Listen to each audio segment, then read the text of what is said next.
Afternoon, everyone. Welcome to this week's edition of the Innate Wealth Pulse Check. Gentlemen, how are you both today? Luke, how are you, my friend? I'm going really well, Shane. How are you? Very well, thank you, mate. Okay, you're looking nice and sharp there today, mate. Jumpers off. Summer must be on the horizon, or spring at least. You asked Luke, how are you, my friend? We didn't call me friend. I'm going to take umbrage to that straight away. Subliminal message in there, mate. Yeah, that's exactly. I know what's going on here. I'm very well, thank you for asking, and I hope good. All our listeners are as well. Indeed, and 0 cases in Victoria today, so we're feeling very, very happy about that, of course, for our own freedom here for the time being. But before we get into the proceedings for today, a bit of housekeeping, of course. Today is a general advice forum, which simply means the topic of discussion today is general in nature. Anything specific to your personal affairs, we will, of course, discuss with you privately. And the session is also being recorded today. And as you're aware, we make these sessions available on our website shortly after the recording today. So, gents, fixed interest, fairly topical, I suspect, given that interest rates are at record lows, and seemingly you can't go too far without having a conversation or being disheartened by the lack of interest on bank accounts and term deposits these days. So today, probably a really good chance to consider all things fixed interest and explore what other options are available and how we actually incorporate those into a portfolio. So Mirko, maybe if you'd be as kind as, from an investment lens, start to give us an intro into the fixed interest space, please. Yeah, sure. So fixed interest, fixed income, known by bonds and the like, known as an asset class in themselves, and as part of the asset class series that we've been doing, this is definitely a key part of our portfolios and a part of the diversification of our portfolios within asset classes. And I think what you'll find today is that I think it's a bit like the topic of simpler super. There's no such thing as a simple asset class when we start diving deeply into actually what the asset class represents. But look, in a nutshell, when we invest across fixed income, what we're looking for is sort of periodic interest payments that are being paid back to the investor. So, in many senses, you can look at it in the form of, you lending money to a borrower that has borrowed money from you and is committed to repaying you back, not just the principal amount, but also interest rates along the way. And depending on the structure, that will vary. There's instruments that will pay you on a monthly basis, annually, semi-annually, and the like. Some of those instruments will carry franking credits, which is quite unique. We spoke about that in the Australian equity class, but some of those will actually carry franking credits as well in that respect. And I think part of today's discussion, guys, is that I'd love to discuss with you is the understanding that, or the perceived understanding that fixed income simply gets put into this bucket and is considered to be a defensive and a conservative asset class. And I'd like to raise the point from my end that yes, traditionally it's usually less volatile than other asset classes would be. However, it's not completely without volatility and without the risk of going backwards. And for those of us that have been doing this for long enough, you could see during issues where we had bonds going backwards, where people were actually losing money and scratching their heads saying, how is it that I went backwards when this was supposed to be a defensive part of my portfolio, and just trying to understand how that all works. Yeah, I think thanks for the overview there. And look, maybe one of the things that we could probably start off with there, Mirko, you made a point there in regards to, the idea of actually lending money to someone else. And I think that's a good lens to look through in terms of what, bond investing or fixed interest investing is. Even term deposit, you're actually giving out cash to a bank to do something else with. And it's not always something that people kind of fully wrap their head around. Luke, do you want to pick that part of, piece apart a little bit further, mate, and we can expand on it from there? Sure will, mate. Look, I think fixed interest is a fascinating class in terms of what it can do, and I think the scope of fixed interest is also an intriguing space. And the reason for it is, when we're lending money to somebody, we're lending money on the presumption that they're going to pay us back some interest, and that they're going to return back our capital. And obviously, whoever we lend that money to, we then make an assessment as to the risk of who we've lent that money to. So when we lend it to somebody like a government, for example, we consider that to be very little or no risk. When we lend it to a bank, we also consider that to be less risky as well, but then okay. But then when we lend it to corporations, then all of a sudden we start to move up the risk scale. So I think the thing that we find fascinating with fixed interest is, and I think Mirko's point before, we tend to clump it into this, it's the secure part of the portfolio or it's the conservative part. And conservative can often mean many things to many people. What it doesn't mean is guaranteed. And I think that's the point. So where a lot of people tend to think, that's a secure part, so that must be safe. No, it's actually not safe. The only thing that is safe, we know, is cash. And we know that things that are safe are things like government term deposits or government issued bonds, for example, or term deposits, which also then have the backing of the government behind it from that point of view. So these are the things that are only safe. And then as we start to move up the yield curve or the return curve, then obviously we're putting more risk on the table. And I think today's discussion in terms of exploring that, so our clients and our listeners can have a better understanding as to what that actually means. Because I think one of the biggest challenges now, Shane and Mirko, I think you'll both agree, is the biggest challenge for investors now is how do you actually get a return, in this space? Because this space, with interest rates coming down, it's virtually impossible to find a return. Yet, with interest rates coming down, it's actually been a wonderful period for bond markets, if we think about the logics of the way bond markets work, which no doubt we'll explain more. Maybe that's a good segue into the bond piece, Luke, because you made the point there about guarantee, and that's a fabulous thing. The government guarantees up to 250K now on any term deposit. So anything that's not in a cash or government guaranteed investment account is not guaranteed. So anything extra is going to be expecting a slightly higher rate of return than what we can get from term deposits or all those guaranteed cash accounts. Mirko, is it possible to start to unpick the type of bonds that are present, because that too is a bit of a mountain in itself? Yeah, definitely. And one of the things before we go on to discuss that, one of the things I would like to discuss is this is a concept that has taken, I know myself as a student of economics many years ago, and it took me a long time to grasp it. And I do remember a university lecturer that actually explained it quite succinctly. And the notion of the inverse relationship between interest rates and the value of your bonds and how that works.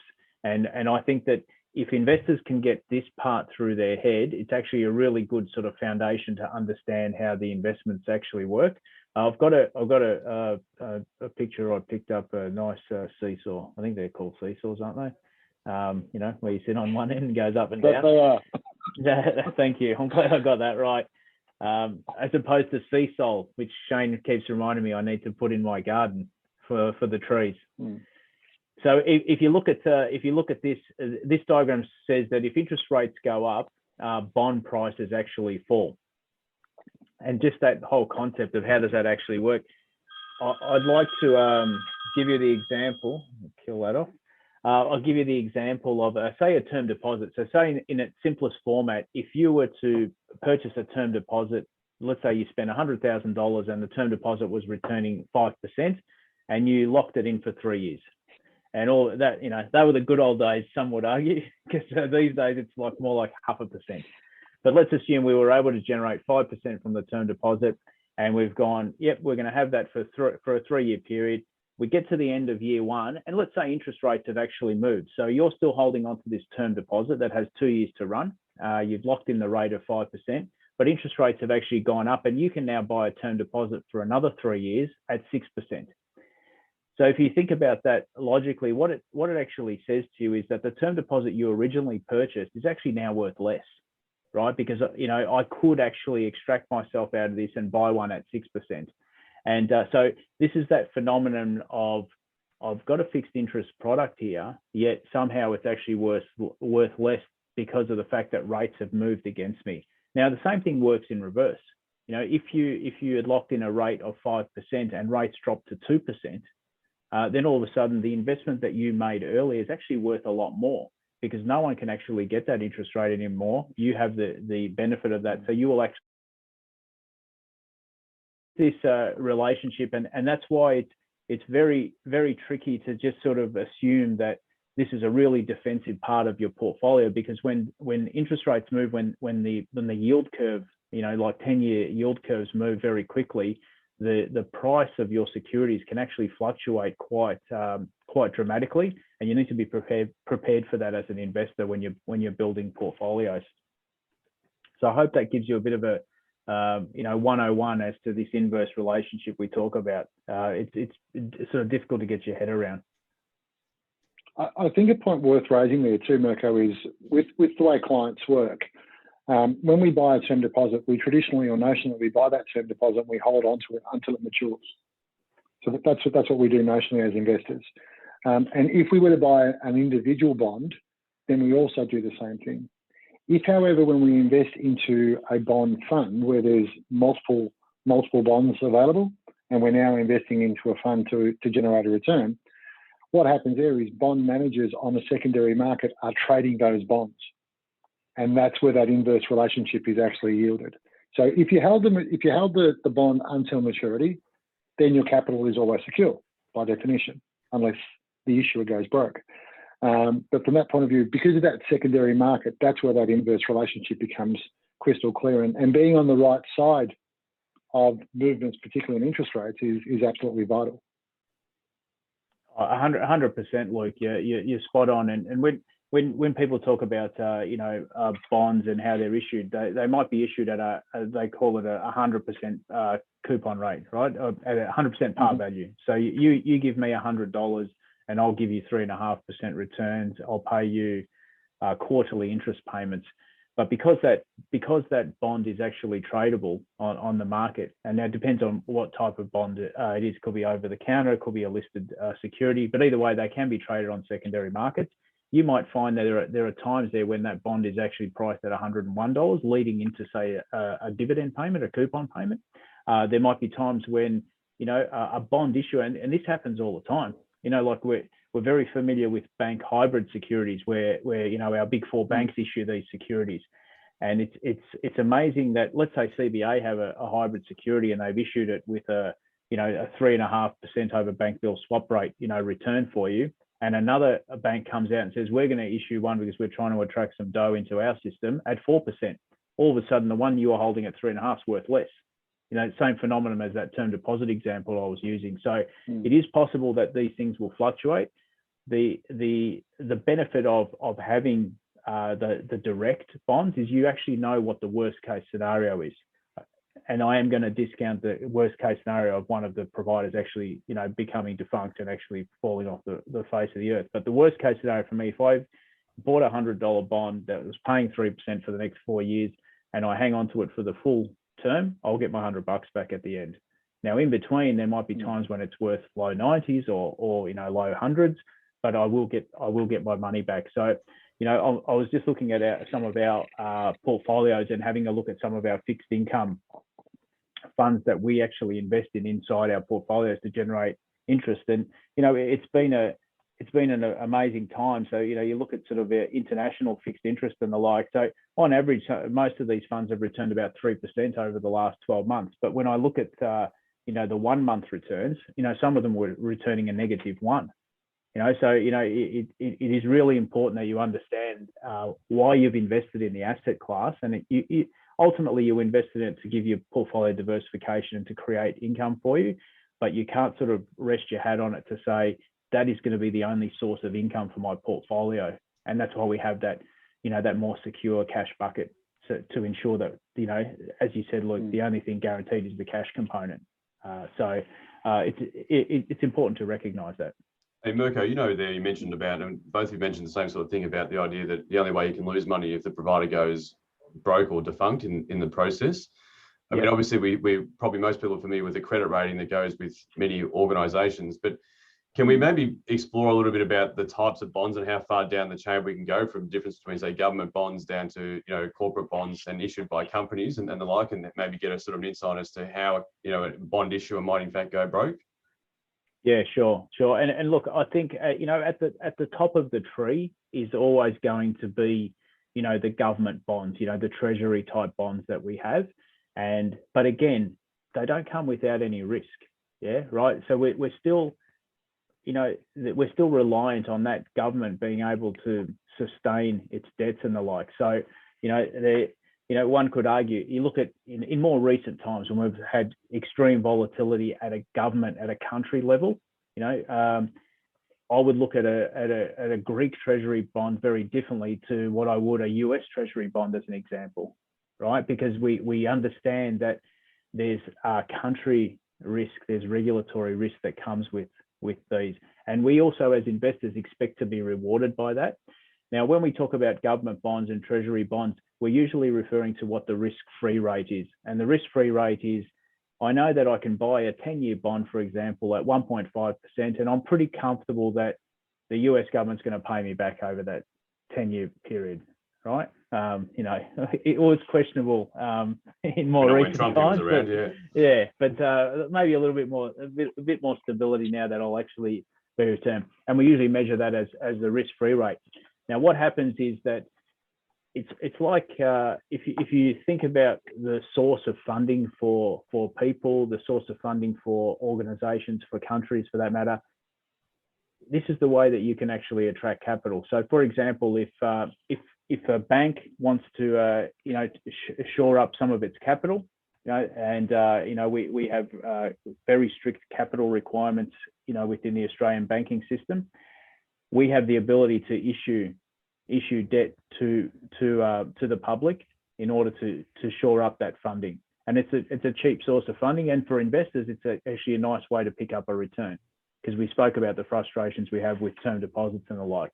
It doesn't come without risk. So, like if you thought about our big four, the banks, so CBA, NAB, ANZ, Westpac, if they were issuing debt, we're pretty comfortable that it's going to be repaid because of how tight the regulatory process is in Australia. But then we also can start dropping down the spectrum as well. When we start thinking about some of our largest market cap companies like BHP or CSL, for example, they too can issue debt. BHP may be undertaking an acquisition, and rather than source funding from banks and the like, they might go to investors and say, we want to buy this, an expansion gold mine for $1 billion, and we're going to raise capital to do so. So we look at the quality of the provider, then we say, I'm pretty confident that we can get paid back. But then as you start going down the spectrum, you start getting into some of the companies that are not as large. Their market capitalization is not as large. They're a lot more volatile. Perhaps their cash flow returns aren't as steady. And that's why we often rate our corporate bond providers, like AAA, BBB, and we get into this area called high yield, right? And then we start getting into this section of saying these are high yielding bonds because they come with a fair bit of risk as well. And as an investor, I want to be rewarded by that. And they quite often talk about the yield spread between the high yield bonds and treasury bonds. And when markets are extremely volatile, those spreads are really high. And you sort of say, well, I want to be getting double-digit returns for my high-yielding debt versus what the treasury bonds. But when things are more stable, and we've seen this in recent times, that yield has come down a fair bit. So all of a sudden, because treasuries are seen to be, and interest rates are so low, they seem to be lower risk. The high yielding guys are having to not pay out too much interest to actually attract the funding, because all of a sudden 5% is very attractive, because my comparison is 1.5% over 10 years. So we do sort of go through the grades of the quality, and at the end of the day, the bottom line is it's the quality of the issuer, the strength of the issuer, that determines the strength and the success of your investment. And if you have an issuer fall over, you're cooked.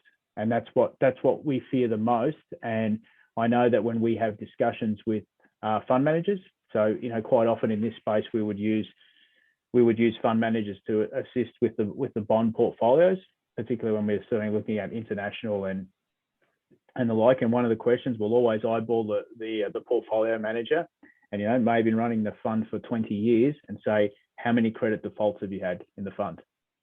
Right? How many times have you had an investment inside the fund that's actually fallen over, where you thought you were going to get paid and you didn't? And to us, that's the big asset test, because we know that the default position for a lot of the investors has got to be, my worst case scenario is known, and that is I hang on to this to the end of it and I get paid.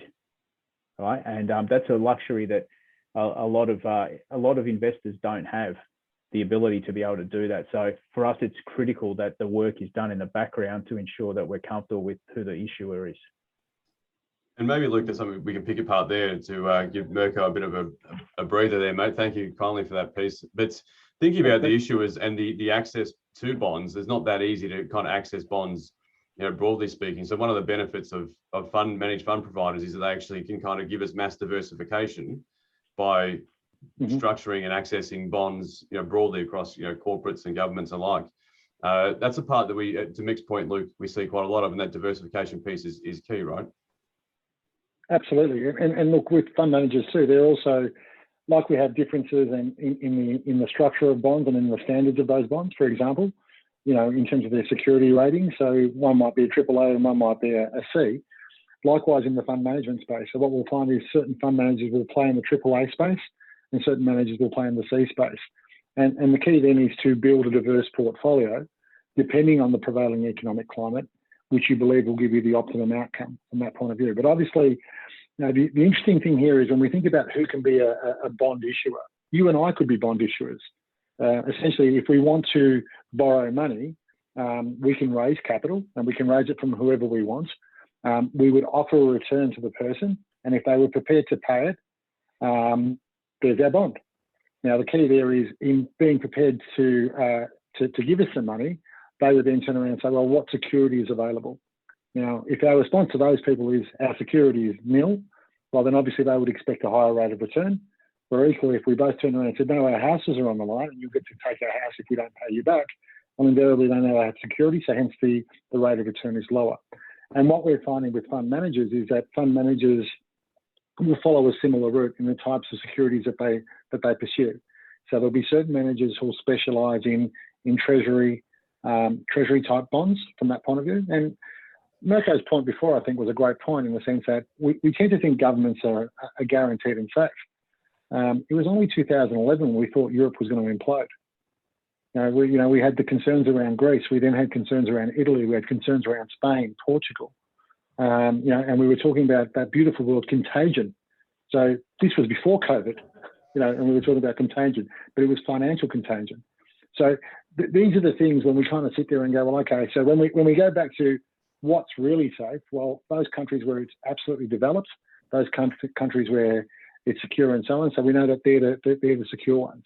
And then likewise, we have fund managers who then play in that lower space, Shane, in the sense that, the mid-tier companies, for example, that are listed on exchange, that might have, $1 billion worth of market cap or less than $1 billion worth of market cap, they're raising capital from their point of view. And obviously what they're doing is they're paying a higher return, but it doesn't flow with the securities that you would expect normally from that end. And I guess our job as advisors and our job as an investment committee is to come up with the optimum result. So how do we get the best of both worlds, mindful of the fact that if we sit in 100% security, we're going to earn pretty much nothing, versus how do we actually marry the two to get a fair return, but mindful of the risks that are at play. I think that's a great point, Luke, because there is no simple solution, right, across any of these asset classes, and today perhaps more challenging than recent history. And thinking about the bonds themselves, and some comments that have been discussed today about the risk of bonds, and not only the default risk, but also the volatility risk. One of the concepts that everyone's seemingly familiar with is the idea that if we put money in a term deposit, it matures in 12 months' time, and I get my interest back at the end of that time. Bonds too have a maturity date, and I guess one of the jargon terms that we talk about is duration, as in the length and time in which it takes for that bond to mature. But Mirko, do you want to work us through a little bit about how that correlates with volatility in terms of longer duration and shorter duration, please? Yeah, no worries. So when we talk about duration, and it's a commonly used term when we talk about bonds, duration really is the best way I could explain it in English is it's the interest rate sensitivity to your investment, so that a bond that has a higher duration will have a larger effect on capital as interest rates move. So, for example, in simple mathematics, if you had a duration of say 2, a 1% move in interest rates, as an example, will cost you 2% reduction in capital, right? So the value of investment. Duration of, say, 10%, on the other hand, a 1% change in interest rates in the positive direction will actually have a 10% effect on your capital. So depending on the market conditions, we're looking at what sort of duration we're expecting to actually have with the portfolios. Now, when you think about yield curves, and usually they sort of go up, but if they're really steep, right, what that says to you is that as you sort of go up the yield curve, the jump in interest rates is actually very high. So a longer duration security then actually presents a lot more volatility. Okay, and what we've seen in recent times is that because there's so much debate now about, you know, which direction interest rates are going to go, and the consensus seems to be, well, at some point in time they will go up. We've had a lot of shorter duration inside the portfolios because we're a little bit concerned about a steepening yield curve, because that can actually have quite a negative effect on the portfolio when you're holding that type of asset.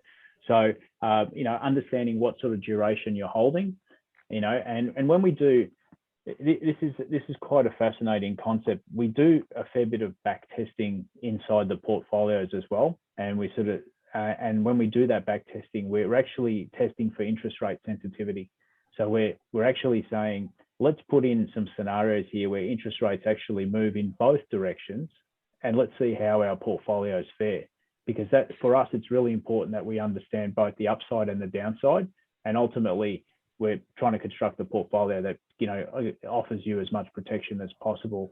And if we find that, you know, putting in a 1% change in interest rates, which is not out of the question, particularly when you look at, you know, how far interest rates have moved in both directions in the last decade, we need to understand what that means for the portfolio, and, you know, what sort of risks we carry. And, you know, I think we would all agree that if interest rates went to 5 and 6% again, and if we could get 5% in a term deposit, the construction of our portfolio, I can assure you, would look very different, particularly when you think about that the average retiree draws about 4% of their capital each year to pay the bills.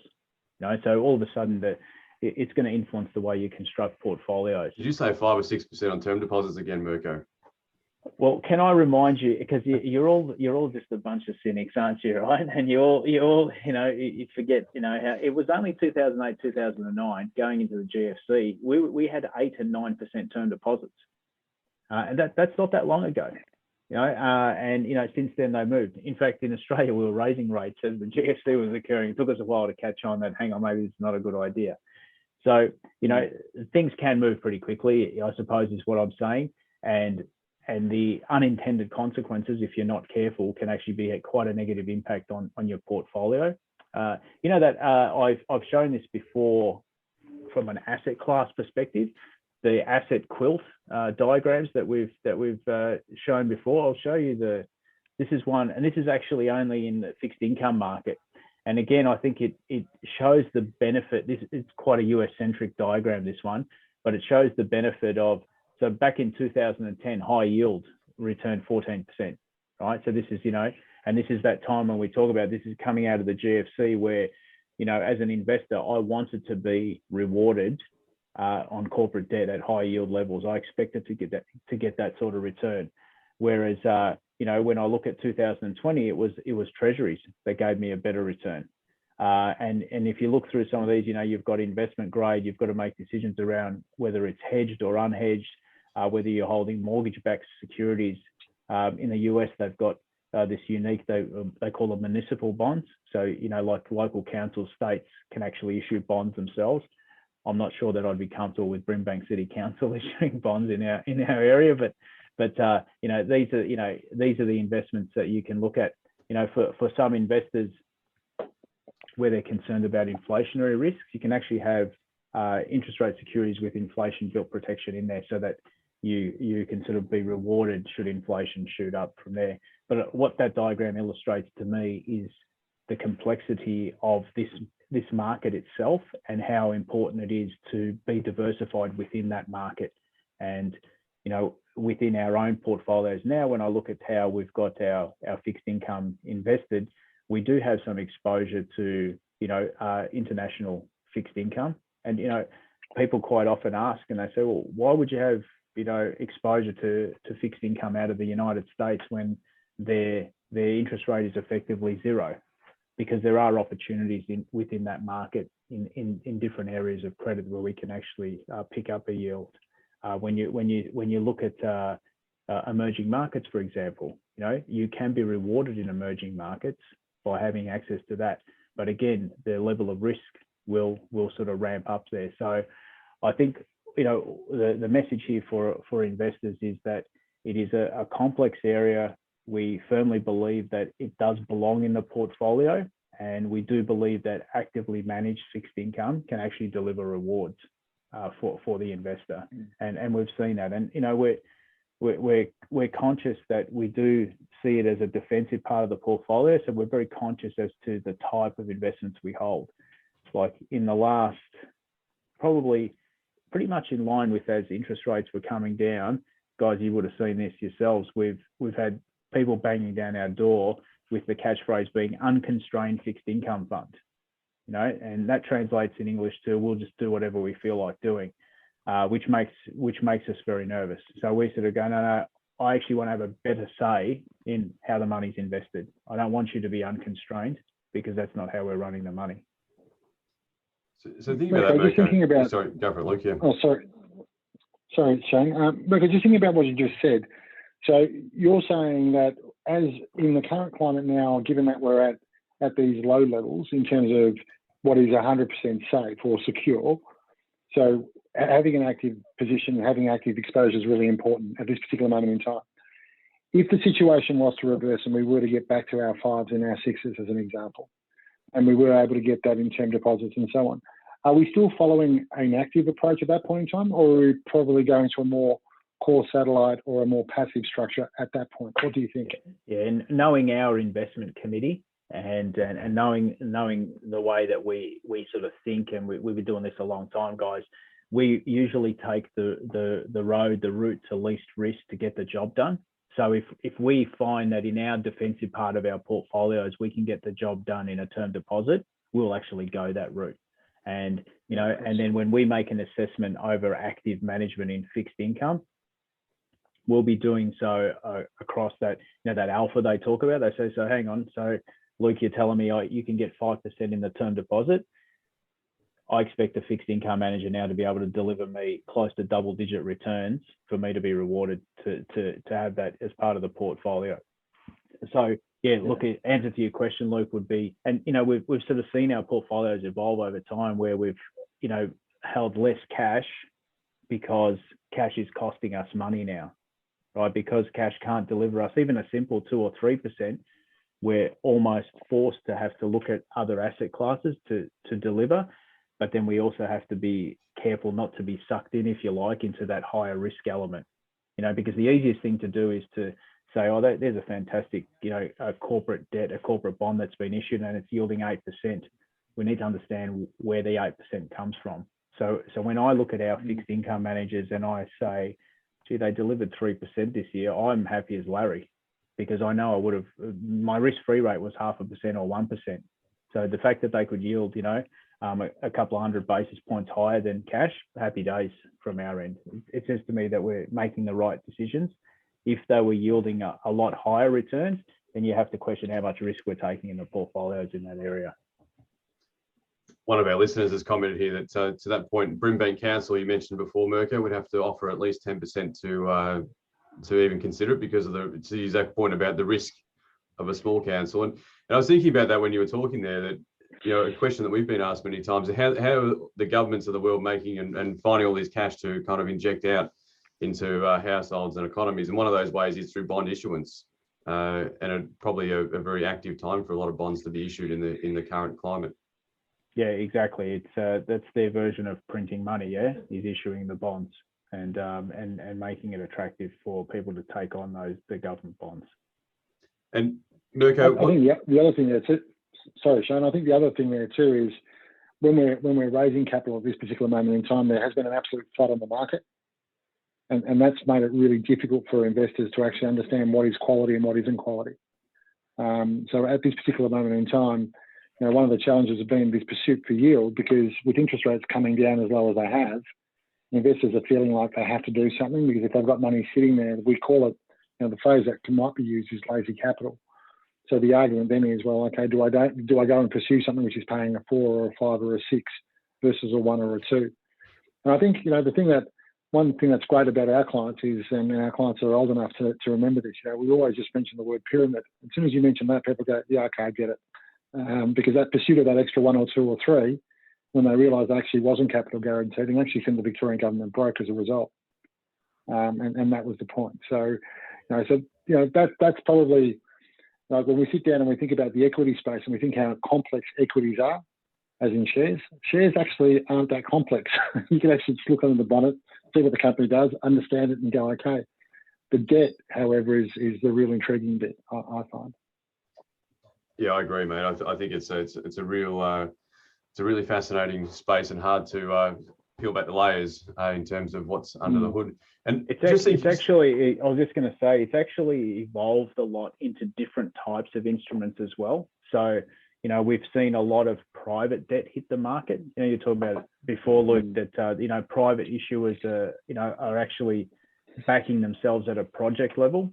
So we had a discussion recently with a high net worth individual that is happy to take on private debt, and sort of you drill down and sort of say, okay, so what's that individual looking for? And that individual says, I'll tell you what I'm prepared to back as an asset backer is, I'm happy to fund a developer $10 million to purchase a site, but I want to know that I've got first mortgagee over the title, right? So, and the question is, okay, so what do we want to be rewarded in that instance? The investor says, I want an 8 to 9% yield on my money, right? And I also want to know that I've lent the developer $10 million. The land is worth 30 million. So I know if I fire sale it, I'm going to be able to do that. And the developer on the other side of the equation, this is how much the market has evolved, turns around and says, I'm actually willing to pay the 9%, because right now the bank's not going to give me the $30 million I need, right? But I know that I can actually pay the 9%. And the minute I have 80% pre-sales on these apartments that I'm building, or whatever my development is, I will then refinance, because then the bank will want to talk to me. And the whole time the original investor is saying, I'm comfortable because I know what a fire sale looks like. So there's some interesting ways that debt is being structured these days, and you've got to be very cautious the way you sort of enter into these, and have a look at who the provider is as well. These days, there's, in the private equity space, there's convertible notes being issued that will offer you a decent yield over time, that actually convert into equity into the company. Now, you want to be convinced that you're going to get paid during the course of the journey, but then you also want to be convinced about the story behind it, to turn around and say, I'm comfortable that I do want equity in this business at the end of the day, that they are growing the way they say, and that there's going to be a return for me as an investor. So, it's become quite a complex space, and it's really cutting edge, particularly now when you think about, how many private funders there are out there. There's GoFundMe pages. There's all myriads of stuff going on in this space, where people say, oh, well, I actually don't want to talk to the banks, because there's investors out there willing to lend money under certain terms and conditions. Yeah, I think that's a great point, Mick. And I think particularly in a space where investors broadly are seeking yield and opportunities anywhere, because the interest rate, term deposit rate's so low, these opportunities do present, and there's more demand for them. Without a doubt. But can I ask, fellas, just changing direction slightly, something we've talked about a lot in regards to equity investing and economics more broadly, is government influence, and how they can, in fact, influence asset prices. Mirko, do you want to give us a bit of a rundown in this instance, how the government can influence, I dare say, or impact fixed interest asset, the asset class? Yeah, definitely. And this has been something that we've been discussing a fair bit of late, and listening to the narrative coming out of central banks and the messages that they convey. And when we think about all the stuff that we've been talking about, this negative relationship between the yield and capital prices and the like, the language that comes out of central banks these days. I mean, yesterday, yesterday was the first Tuesday in August. The Reserve Bank held rates at 0.1%. Again, reiterated that they don't believe rates will be going up before 2024. So we take that as investors and we start thinking about, well, what's the interest rate risk of some of my bonds and the debt that I hold? So are we comfortable that that is going to be the case, that rates aren't going to move against us? So that lever that central bankers have, the interest rate lever, is just as powerful as the narrative that they come out. So these days, the message that comes out of the central bank can be just as powerful and just as influential on the market as actually pulling the trigger on the interest rate itself by the actual language that is spoken. So, you know, the US central bank has a guide where they have this dot plot. So all the people that sit on that FOMC committee, they put a dot in the graph that says this is where I believe interest rates are going to be in the short, medium, and longer term. We look at that and then we start pulling it apart and say, how does that affect my fixed income investments? Right? Because if we believe that rates are going to go up pretty high, you don't want to be at the wrong end of that duration play, because that'll hurt you. So Mirko, the curly one then is fixed interest investing a conservative asset class right now? In the hands of the right people, it is. Yeah, would be my answer. In the hands of the wrong manager, it can be a very, very volatile asset class. In fact, I would say you could dust more capital in fixed income than you could in equity markets in some instances when it goes horribly wrong. And that's why we're very cautious the way we allocate capital here.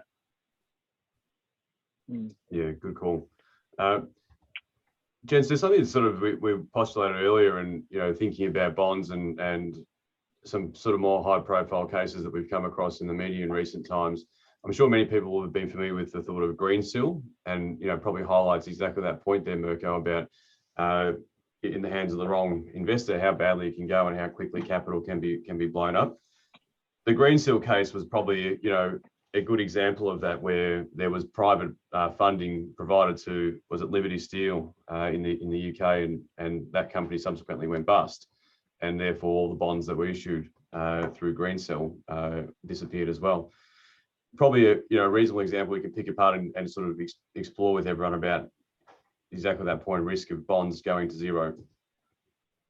Well, that's an interesting example, because it's not just greensill, and it's not just the companies that they're backing, it's the bond managers that are buying this debt that are the ones we're concerned about. And I think from memory, it was Credit Suisse that had this huge exposure to the greensill fiasco, and it was because they were structuring debt and they were actually including it as part of their portfolio. So again, for the bond manager, the question that we always ask is that I want to do a deep dive and a look through your portfolio. I want to understand what it is that you own.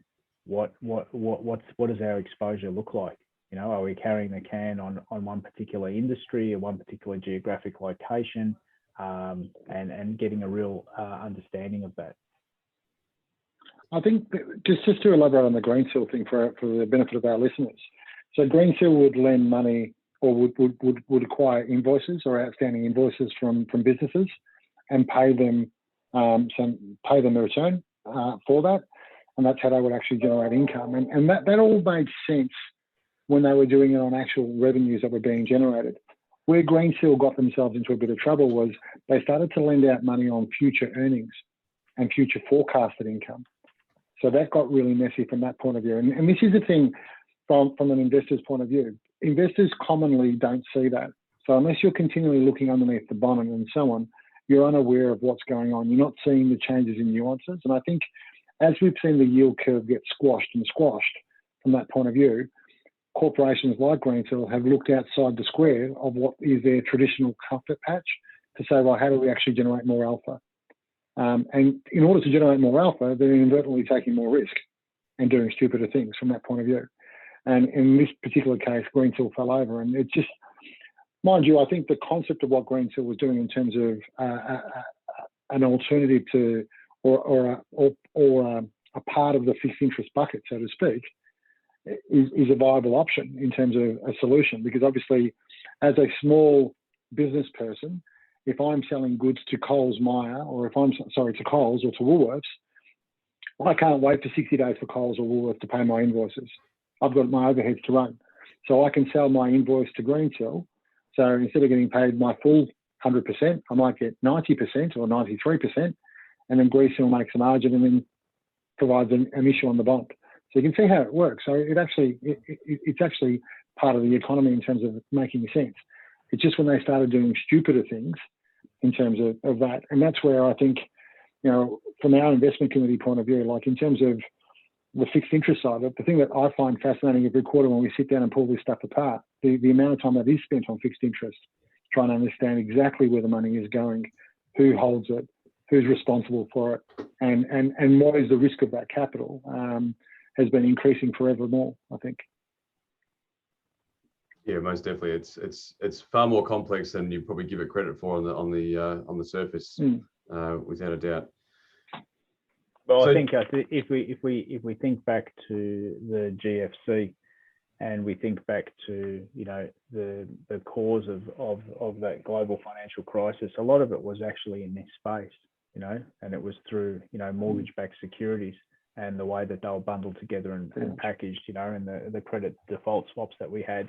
And, you know, realistically, when you think about it in its simplest format, you sort of go, well, if a portfolio is made up of mortgage securities and the like, and, you know, you can turn on the TV today and there's plenty of them being advertised and you know, returning some sharp rates. You've got to understand what's inside the portfolio, right? And you've got to understand what the risks are inside the portfolio for that. Now, what happened during the GFC is this stuff was actually packaged out and resold.